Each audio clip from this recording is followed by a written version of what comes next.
안녕하십니까.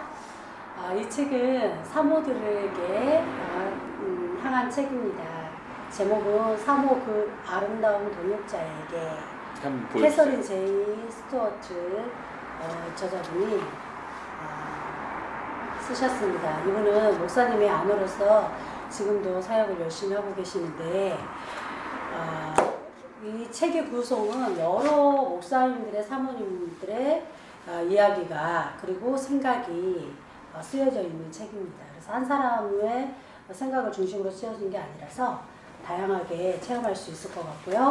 오늘은 제가 1강의하고 2강의 1챕터, 2챕터까지 발표를 할 건데요.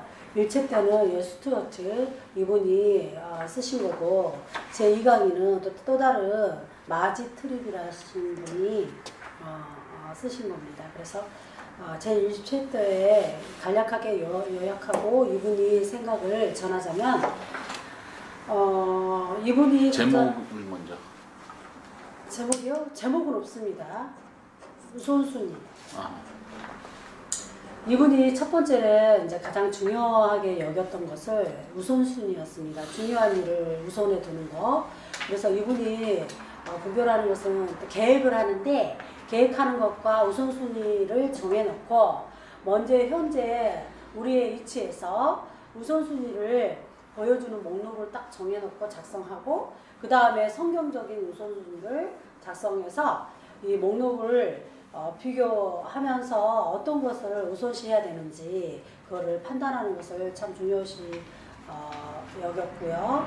그 다음에 두 번째는 이분이 중요하게 여기는 거는 흔히 사모님들이 마음 자세가 참 중요하다고 했고요.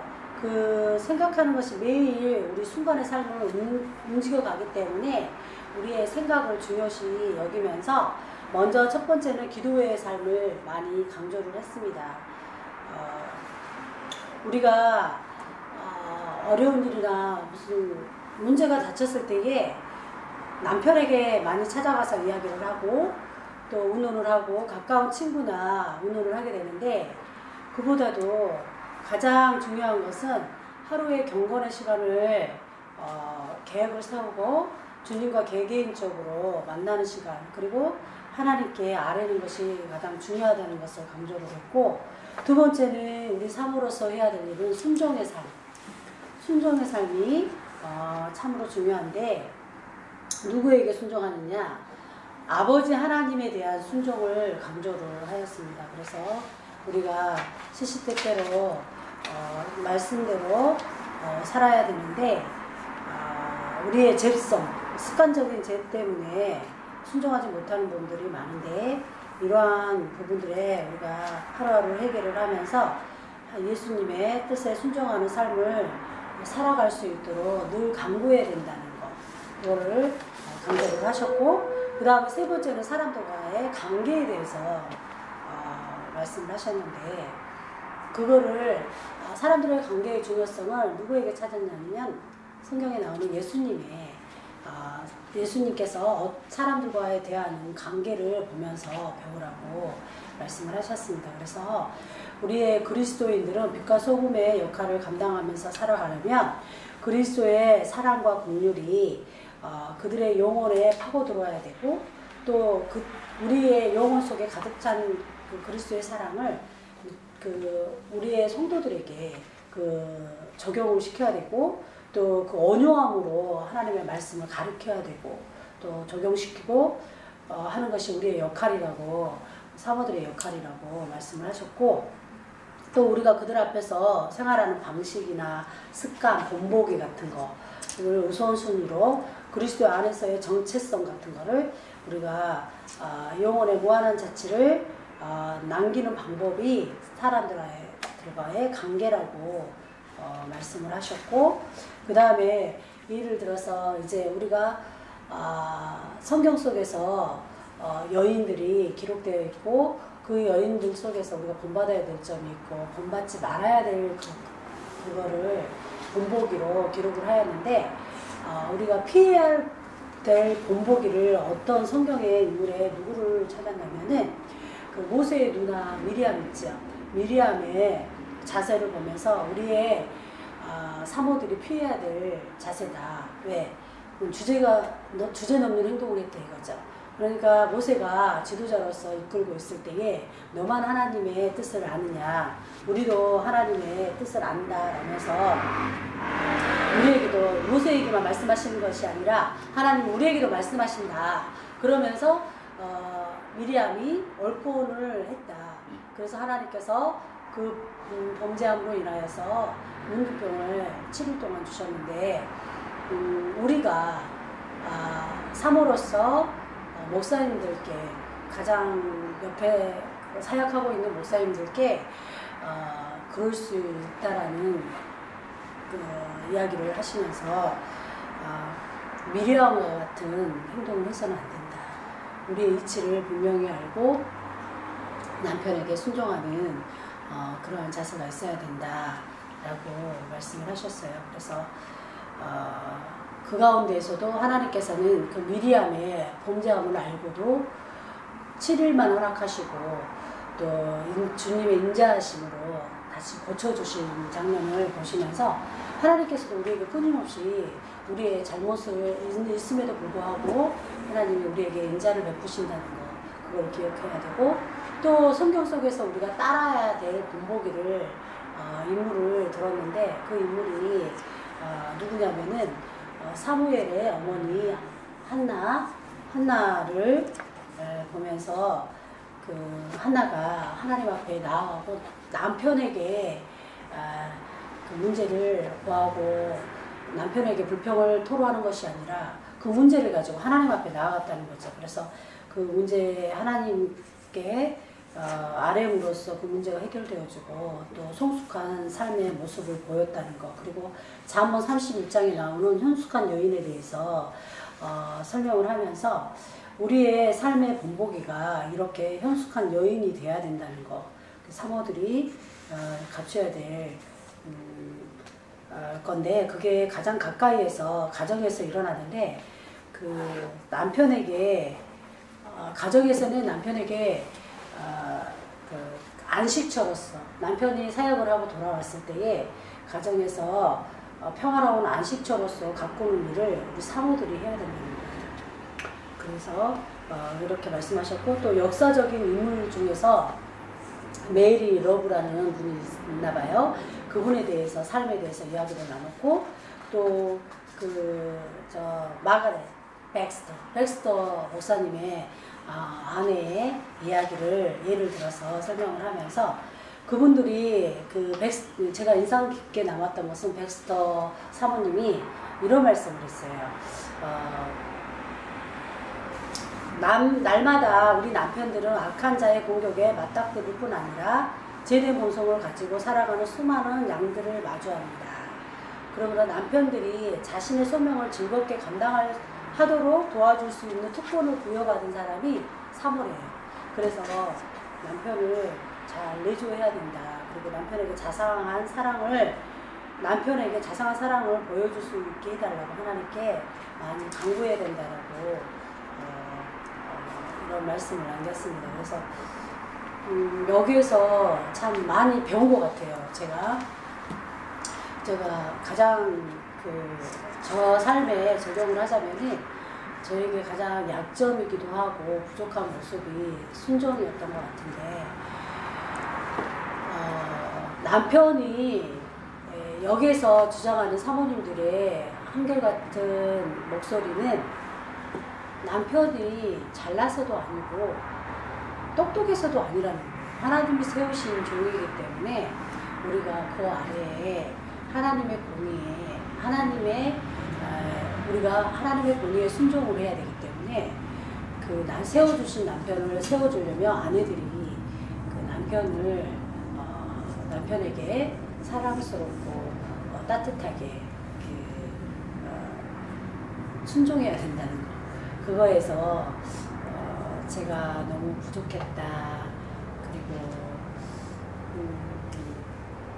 나의 제일 약점이었구나라는 생각도 다시 한번 하게 됐고, 좀 더 나은 모습으로 남편을 내줘야 되겠다는 않을까라는 생각을 했고요. 두 번째 그 마지트리 사모님이 쓰신 것은 하나로 말하자면 개인 경건의 시간을 강조했다는 거. 제목은 어떻게 돼요? 제목은 개인 경건의 시간, 행동보다 마음이 먼저라는 타이틀을 가지고 말씀을 하셨는데, 이 사모님이 주장한 것은 그 경건의 시간을 굉장히 강조했어요.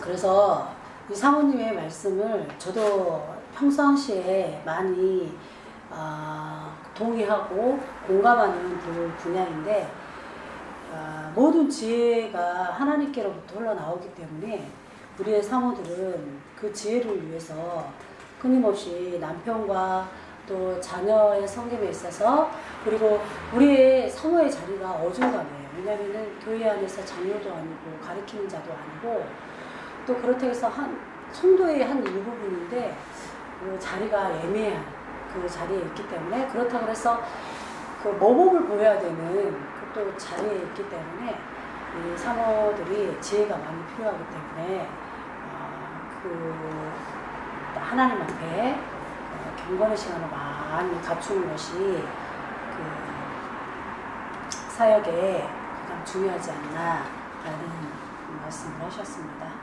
그래서 이 두 분의 사모님의 글을 읽었지만 저한테 많이 도움이 됐던 것 같아요. 다시 한번 정립할 수 있는 사모가 무엇인가, 사모가 어떠한 모습으로 살아야 되는 건가 생각을 많이 했지만 참 저한테 정립이 되는 좋은 시간이 되었던 것 같습니다. 감사합니다. 감사합니다. 질문이 있습니다. 네. 자, 첫 번째 챕터에서 우선순위 제목으로 글을 쓰셨는데, 네. 처음에 생각이 중요하다 이렇게 해가지고 세 가지를 말씀해 주셨는데, 그게 분류가 그렇게 되나요? 사모의 생각의 중요성에서 기도, 순종, 관계 이렇게 표현한 건가요? 아니면 생각이 중요하다는 건 별로? 궁극적 본보기로 기도의 삶, 본보기로 기도의 삶이라 순종의 서론적으로 생각이 중요하다, 네. 이런 얘기를 했다는 그렇죠. 거죠? 네. 그러면 그 챕터 전체에서 어떤 부분에서 우선순위라는 제목을 다룬 걸까요? 왜 우선순위가 제목으로 왔는지 좀 이해가 안 가거든요. 저도 처음에는 네. 왜 우선순위를 이렇게 잡았을까라는 생각을 했는데, 이분이 중요하게 생각했던 것은 시간의 활용이었던 것 같아요. 전체적으로 시간의 그러니까 우리가 매 하루하루 싸움이 그 전쟁인데 안일하게 있어서는 안 되기 때문에 우선순위를 정해놓고 가장 중요한 게 무엇인지를 생각하고 살아는 거죠. 그러니까 마냥 이렇게 수다 떨고, 예를 들어서 수다 떨고 하면 하루 종일 가고 하는데, 그 시간들을 남편의 한 아내로서, 그리고 또 한 자녀의 부모로서 이 책임이 막중하다는 거죠. 그리고 그거를 감당하기 위해서는 일을 있어서 우선순위를 정해놓고 하면 효과적이라는 거죠. 거기서 말하는 우선순위는 말 그대로 이렇게 순서를 정해야 된다 이런 얘기가 나오나요? 아니면 특별하게는 네, 아닌데, 우리의 습관들이 중요하기 때문에 우리 날마다 경건의 삶으로 우리가 되어져야 된다는 걸 중요시 했던 것 같아요. 그래서 우선순위를 정해놓고 어떻게 살아야 되는 지금 우선순위란 개념이, 우선순위가 우리가 일반적으로 생각할 때는 첫 번째, 두 번째, 세 번째, 네 번째 정하고 스케줄대로 살아라 이런 얘기일 수도 있는데, 지금 제가 느끼기에는 그런 순서나 스케줄을 말하는 게 아니고 사역에 있어서 사모로서의 중요한 게 뭐다, 그렇지. 이런 의미에서 그냥 우선순위란 표현을 그러니까 합니다. 이분이, 저도 이제 여기 짧게 기록이 돼 있어서 왜 이거를 썼을까라는 생각을 했는데, 여기서 중요한 키포인트는 하나님의 우선순위로 살아라, 그렇죠. 이거였어요. 네. 그러니까 어떤 시간 개념보다. 네. 하나님의 우선순위를 추구하느냐, 아니면 우리 자신을 위한 우선순위를 추구하느냐, 이거를 가지고 생각하면서 살아라. 네, 감사합니다. 그리고 두 번째 개인 경건의 시간 이렇게 했는데, 여기서는 어떤 행동을 먼저 하기보다 마음이 준비돼야 된다, 모범을 보이기 위해서 하나님으로부터 지혜를 얻어야 된다, 이런 게 핵심이라고 할 수 있나요? 경건의 시간을 가져야 된다. 그러니까 네, 소제목이 행동보다 네, 마음이 먼저라고 기록이 돼 있는데, 지금 말씀해 주신 건 지혜를 하나님께로부터 얻어야 된다, 그런 의미에서 개인 경건의 시간을 빠지지 말고 열심히 가져야 된다. 이런 강조가 있다는 거죠. 네네. 그리고 이게 개인 경건과 플러스 성경 암송을 많이 강조를 했어요. 예. 왜냐면은 삶 속에서 가장 중요한 무기로, 이게 제가 빠뜨려서 죄송한데, 경건과 말씀이었어요. 말씀 암송을 많이 강조했어요. 그래서 우리의 그 되새김질, 말씀으로 이 삶이 나와야 된다는 거예요. 그래서 그게 경건에 도움이 많이 된다는 거죠. 말씀을 애우는 것이. 그래서 자녀들에게도 말씀 암송을 많이 시키고, 기도와 말씀 암송 두 그렇죠. 가지 정도를 얘기하는 거예요. 그래서 자기도 말씀을 암송을 많이 해서 삶을 나눌 때, 성도들하고 삶을 나눌 때 말씀이 나온다는 거죠. 그래서 많이 유익하고, 자기에게도 유익하고, 다른 사람에게도 은혜의 말을 많이 던져줄 수 있다는 거죠. 네, 이것이 강조를 많이 했습니다. 네, 감사합니다. 네. 박수.